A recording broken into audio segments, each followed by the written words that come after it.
Go ahead and get started with questions. We'll start with Safid. Hey, Savadine USA today. You guys were up by double digits multiple times in that game, and they continued to come back second quarter, third quarter, even in the fourth, down by down by three before the game-winning basket. Just the resilience from your team to kind of pull out this win here. I would say it just speaks to the experience of this group. We can kind of weather any storm. Doesn't matter what type of run, a team goes on.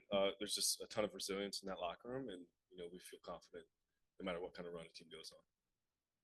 Kate, from player standpoint, just feeling it out there, feeling the kind of runs going back and forth between the game before you guys ended it. How did that game kind of go out? Yeah, well, the Vinyl have really good shooters, and really good shooting teams are never out of the game, and so that's scary going into that fourth quarter. Enrique got pretty hot, but like Coach said, it speaks to the experience of our team, and we really wanted to get that win for AT, so I was proud of us for pulling it out. Yeah, speaking of AT, did you guys speak after the game, and you have maybe an update on how she's doing? No update yet. We'll go to Isaiah.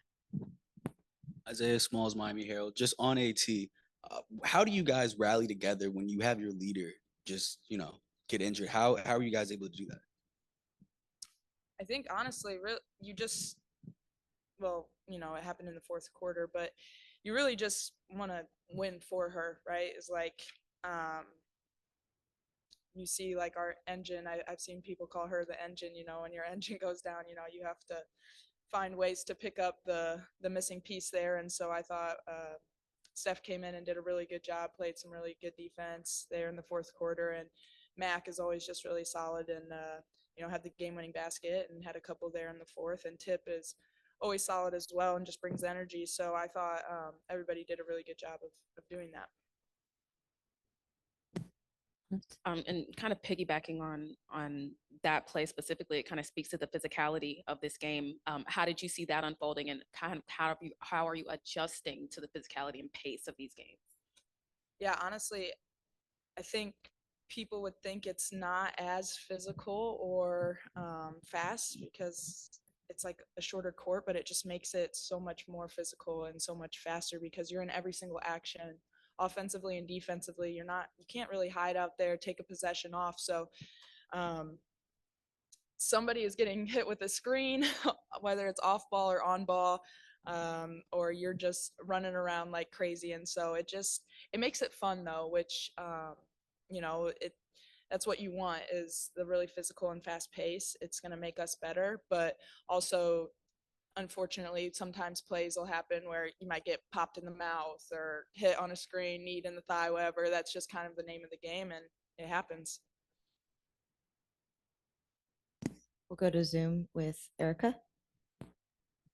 Thank you. Kate, I want to ask you a question. I've been asking a lot of people about Unrivaled with regard to development. And a lot of people, whether it's coaches, your coach, other coaches, and even players, have pointed to you as an example of why this is a great format for the WNBA offseason. I mean, what does it feel like for you just to know that you're getting your flowers here and people are recognizing your game and how it fits into this format?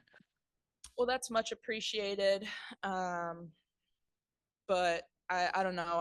I've always had confidence in myself, of knowing the type of player that I am, but also it's fun because it's 3-on-3 and it's meant to be fun. This is meant to really enjoy the time with your teammates, and like, you don't play with these people in the WNBA season, so it makes it really fun getting to know everybody. And also is like, because it's so fun, it's just going out there and playing free, and that'll do wonders for a basketball player and any athlete, is being able to go out there and play free. So I've really just been trying to do that. And that's thanks to this guy to my right. And then all of my teammates for believing in me too, is like, they believe in me so much. So that helps. And more than anything, it's just going out there and showing what you've worked on for your whole life. And so it's fun.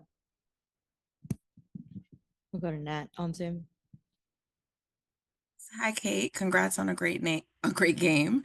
I want to know, what does it say about this team and the potential of this team that you guys are already playing like this? And Jackie Young hasn't even played. She's a player you played with on the Aces. Yeah, that's a good point.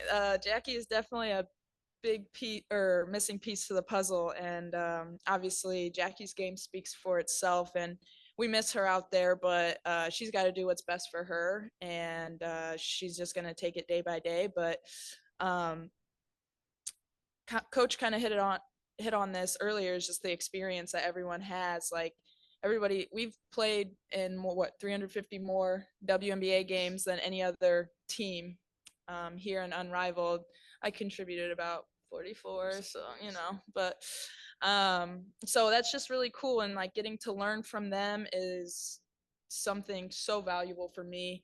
But also, Jack, whenever we get her back, I don't even know. Like it's just really exciting. And so it's really good for us to get experience all together right now without her, and learning the offense, learning the system and everything. And then Jack will be able to work her way back in, and Jack's just Jack. Jack's gonna go out there and ball. So obviously we want her back whenever she can be. Last two, one from Isaiah in the room. Sunday marks. Oh wait, I'm supposed to talk in the mic. Sunday marks 5 years since Kobe's passing. I just wanted to know what he meant to you. Yeah, I mean, Kobe is one of the best of all time, obviously. I never met Kobe, or I don't know him on a personal level, but obviously can appreciate his game, like uh, his mentality, the way he attacked it, and the way he elevated women's sports. He was a huge women's sports advocate, and obviously he is very missed. I still remember exactly where I was whenever we heard the news, and no one really knew if it was fake or real, and that was like, I think that's just one of those things where you're just always going to remember exactly where you are when you heard that. And so yeah, I mean, prayers to his family and everybody in his life that loved him, and he's greatly missed. But I don't know. You can appreciate him. Wish you could appreciate him while he's still here, but now his legacy will live on forever for sure. Hey, Kate. So, with all the experience on the Laces, who can you give props to just from tonight's game? If there's a specific play or player that you wanted to give your flowers and props to? Yeah. Well, like just looking at the stat sheet right now, I could literally go down the line and give props to every single one of my teammates. But if I had to choose one player, I would say Tip.